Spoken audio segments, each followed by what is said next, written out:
This is Olbermann versus Trump, and I'm not Trump. I'm an American. Yes, there is election fraud. His name is Donald Trump. And still, for all that, he blew it. The lame duck president's intention to destroy American freedom and substitute an authoritarian regime, his coup dressed up in the sheep's clothing of a delegitimized Supreme Court, all of it actually might not work. Not because it is repulsive and fascist and immoral and illegal, but because Trump screwed up the marketing. You didn't think really that we were being paranoid, did you? You didn't believe really that I was making all this up, did you? You didn't ignore really the fact that his entire life and the Republicans' entire history had been leading up to this, did you? Because the look of astonishment on the face of many of America's news broadcasters and reporters and analysts at 2:45 Eastern Time Wednesday morning will be burned into my memory, and their naive stupefaction is part of the reason we are here. Trump with a can of gasoline in one hand and a book of matches in the other, standing with wobbly legs atop the Constitution of the United States. He has telegraphed this move since 2016 when he said he wasn't sure he would accept a loss in that election. He said on Sunday, quote, "We are going in night of. As soon as the election is over, we're going in with our lawyers." He has no comprehension of the Constitution. He has no interest in justice. He has no concern about the nation. For him, life is not that complex. There are no layers. There is no patriotism. There are no other people. He can perceive one thing only in this world, and I mean this literally, for reasons owing to whichever malfunction addles his brain. To him, nothing else exists except whether or not he has gotten what he wants. And if he doesn't get it, he threatens, lies, cheats, bullies, and sues. And still, he screwed up the marketing. For everything else that was impossible, implausible, and unlikely in the election, day one of the election, this may have been the most unexpected. Trump blew the narrative, and today's day two cleanup attempts did not help. There it was, the cliche of all bad political science fiction cliches playing out as a corrupt president and his crime family literally try to steal an election in the middle of the night, nonchalantly throwing out words fatal to the United States of America like disenfranchised, and we did win the election, and fraud against the American people, and we are going to the Supreme Court, and inventing a fictitious law that no more ballots can be counted because Trump. And almost nobody saw him say any of this live.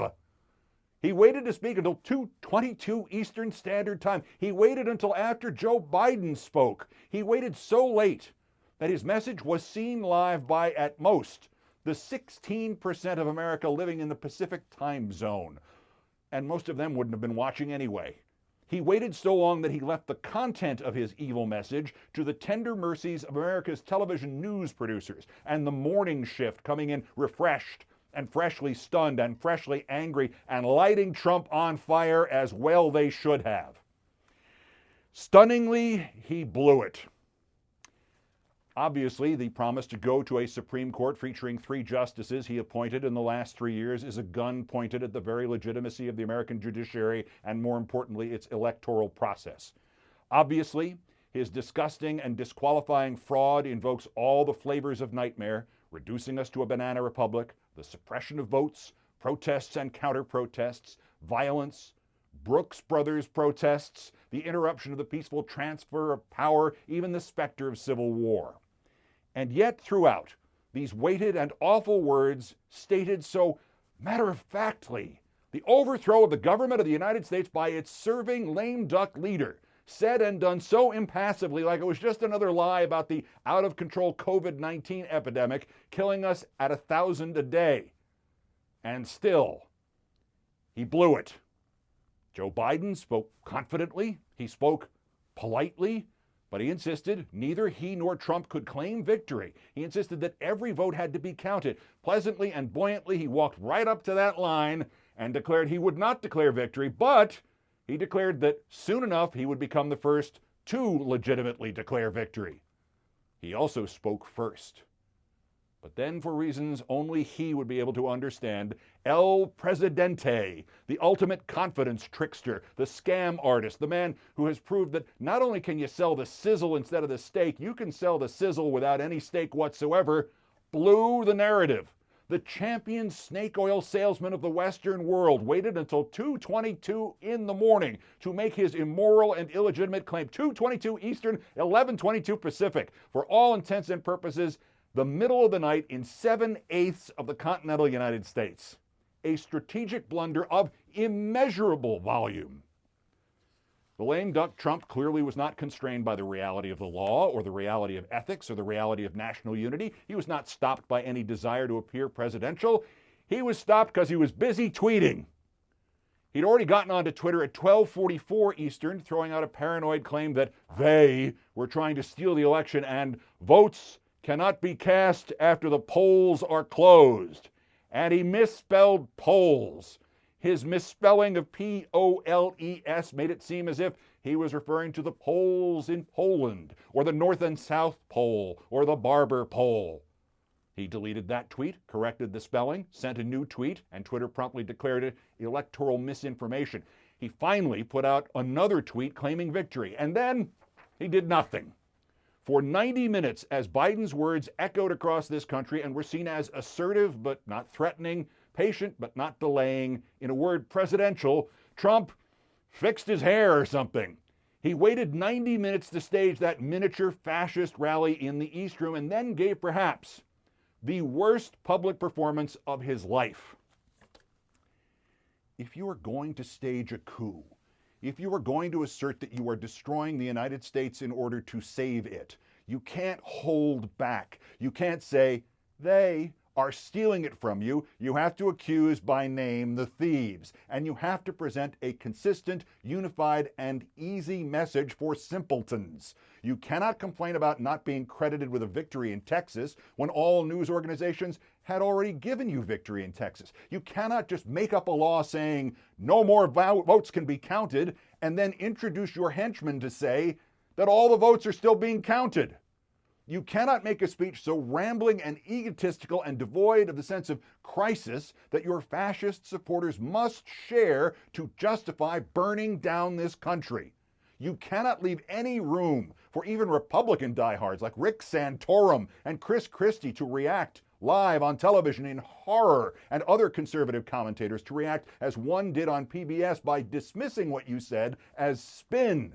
You cannot be smooth, you must be angry. If you are to be an evil genius, you must be unapologetically evil, and you must sound, at least for a moment or two, vaguely like a genius. And if you're going to wait till 2:22 a.m., moron, you might as well wait till 8:30 a.m. when people are watching the goddamn television. And most importantly, worse than the mismatched tone, worse than the inexplicable delay, worse perhaps even than the actual intent to overthrow what soon may be the duly elected government of the United States of America, Trump's message is self-contradictory. He dismissed the further counting of votes when that further counting might have worked to his advantage in several states. He is demanding no further vote counting, except in Wisconsin, where he wants a recount, followed by a demand that there be a no count in Michigan and Pennsylvania. He delegitimized not just hypothetical Democratic victories in the remaining states, he delegitimized his own hypothetical victories in the remaining states. This idiot threw the legitimacy of the entire election into doubt, an election that he had not yet actually lost. He blew it. It is possible that the vote count or recounts will go his way. It is possible that his challenges will get to the Supreme Court, and on cue, his justices will destroy this nation, but one assumes even the new justices understand the personal and institutional peril they would put themselves into by overturning a Biden Electoral College victory. The nation would tear itself apart, and the Supreme Court would get torn first. It is possible Trump may yet steal fraud from the jaws of honesty, but even so, by blowing the narrative, Trump himself has managed to delegitimize the entire election. The excrement he flung landed more on him than it did on Biden, and it will stay on Trump, even if the vote count somehow goes his way because he said the vote count was illegitimate. If he prevails, it will be as a dictator without any cloak of legitimacy. Legitimacy that was denied him not by Joe Biden, not by the Democrats, not by the unnamed they, but by his own words.